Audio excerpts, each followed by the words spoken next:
Hey everybody!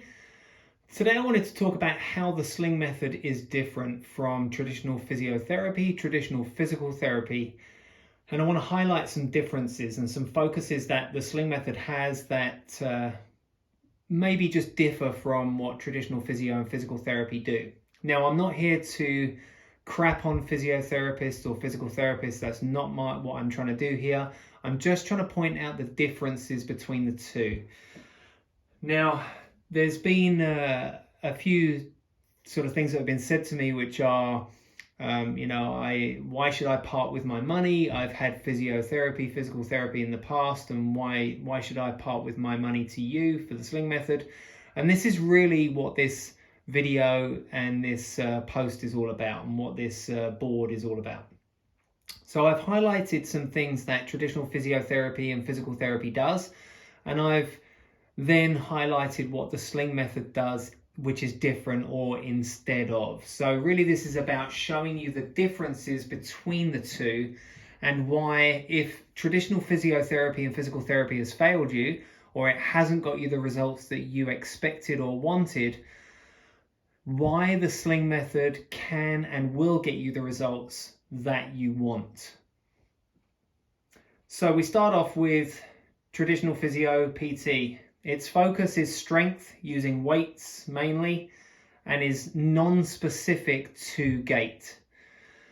Now, why is that?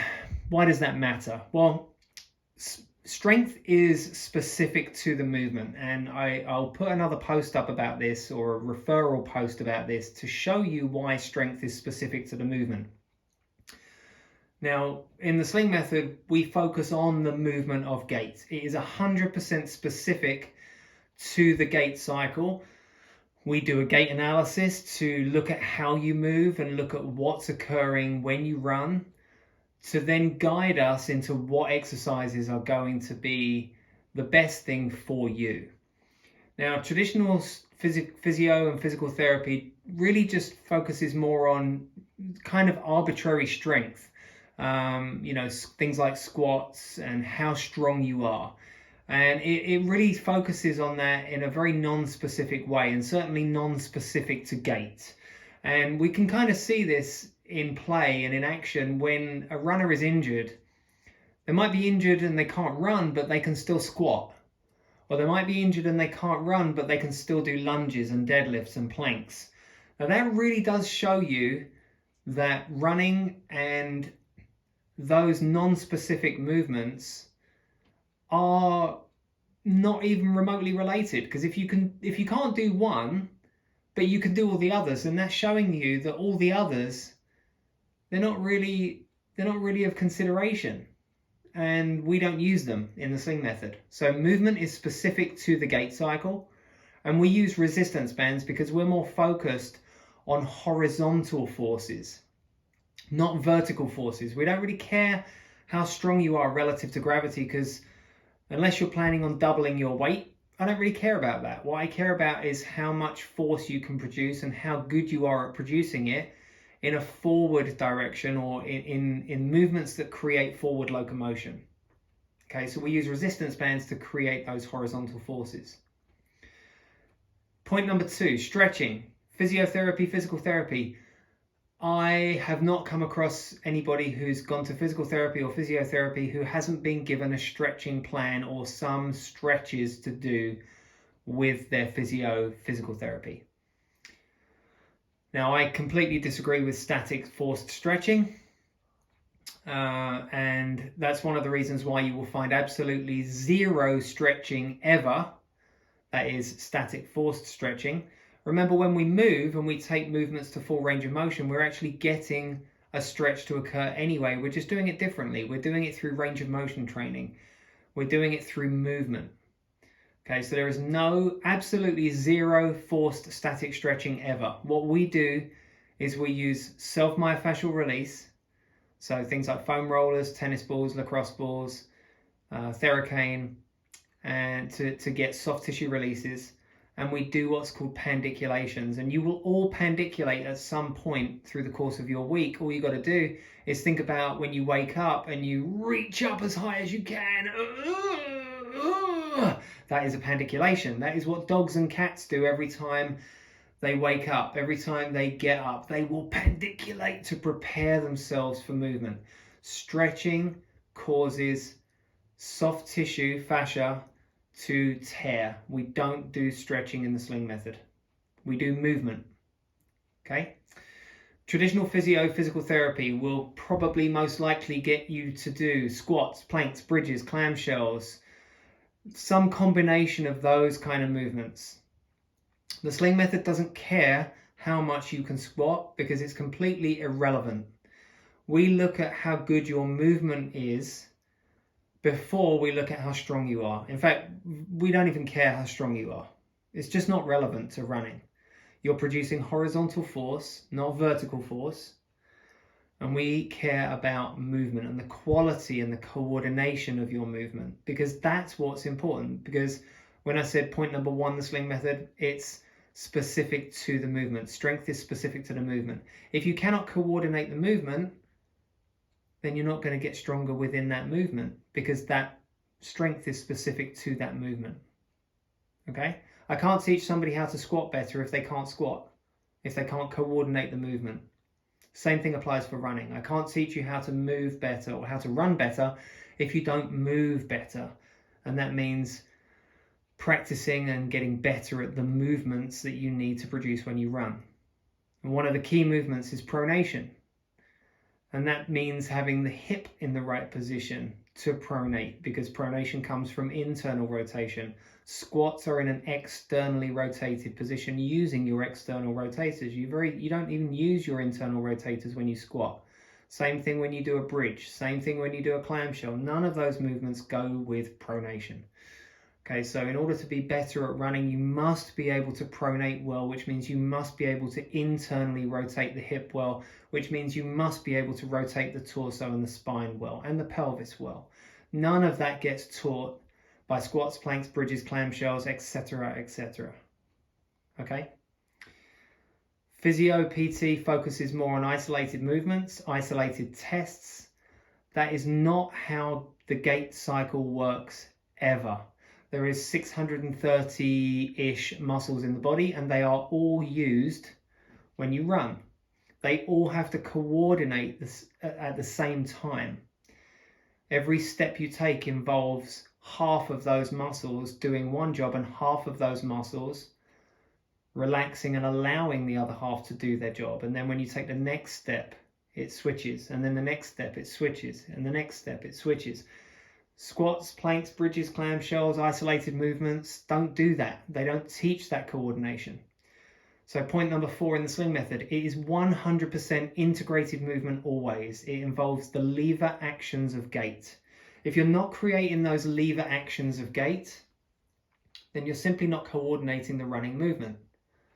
And strength is specific to the movement and the coordination of that movement. So we must train the movements of gait and then the movement of gait.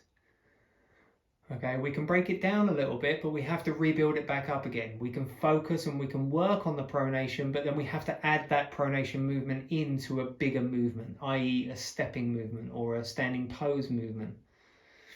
Okay, in traditional physio and physical therapy, there is very little postural consideration. And this goes back to research that basically says that posture does not cause pain. Now, I have research that says the exact opposite. I have research that says that a particular stuck posture creates poor movement or doesn't allow movement to occur well, which will then transfer over into that poor movement, which will then cause problems. It will cause overload of specific areas in the body. And although I do agree with the traditional physio and PT where they say posture does not cause pain, I agree with that. If you don't ask anything of a posture, it can't really cause you any pain. But once you start to try and move differently, i.e. you've got somebody who has been sitting in a chair and doing not a great deal for the last 20 years, all of a sudden they want to have a midlife crisis and start running marathons, you're going to ask something different of your posture. Think of posture as the availability of movement. What movement availability do you have? If you don't have movement availability, you can't get into that movement. And we know that running demands a specific movement profile. It demands specific movements. And if you can't access those movements because your posture doesn't allow it, then you're going to get hurt. You're going to get injured. So point 5 in the Sling Method, postural consideration always, because fascia. Now fascia is, you could think of fascia as a wrapping that holds your body together. You could think of it as soft tissue that transfers force. You could also think of it as a dynamic fluid-based structure that thickens and gets sticky when we don't move. And when we don't move areas of our body very much, it gets that way. It hardens, it stiffens, it gets sticky. And that doesn't allow us to move very well. So when we do start to demand movement from our bodies, from an area of the body that isn't used to that movement, and we do it too quickly, then we're going to get pain. More than likely going to get pain, or we're going to get an overload into a different area. That's a very short description of that. It's a very short answer to that. We could go on forever on that one. Now, number 6, physiotherapy, physical therapy. It's limited in its availability. Like, you might not be able to get in and see your physio, your physical therapist very often. Your medical cover might not pay for very much of it. It might limit at a certain amount. It can also be extremely expensive. That could be preventative for some people. You might have a big copay on your insurance. You might not have much availability. You might have a long wait to see a physio or a physical therapist in different parts of the country or in different countries. Now, with the Sling Method, it is an online 8-week course that's available 24/7, 365. Anytime, anywhere, to any device, because you log into the website and you get access to that course whenever you want it. Now, it's an 8-week course, but it doesn't necessarily mean that it has to stop at 8 weeks. You can repeat parts of it. You could repeat the whole thing. You can do it as many times as you want, as often as you want, as much as you want. We also have the private support group. Myself and others who are in that support group, we will help you. We will give you advice. You can post videos to that group. You can post yourself doing exercises for feedback if you wish to. There's so much help there that you don't have to pay for, that comes with it, with the plan. I obviously, of course, do private work one-to-one with people on Skype, and that is available also. There is also classes as well, online classes, group classes. You're doing that online so no one can see you, and that could really help you. All right, so there is a ton of stuff there that takes you through every single part of your body that's needed in the gait cycle. We don't leave a stone unturned, from head to toe. Okay? Point 7, physio PT, limited soft tissue manual therapy. Now, this is from my own experience and what I've been told from others. A lot of physical therapists don't do soft tissue manual therapy. They will just give you some stretches, some exercises to do, and send you off on your way. I don't agree with that. I am a certified sports massage therapist. I've been doing that for 20 odd years.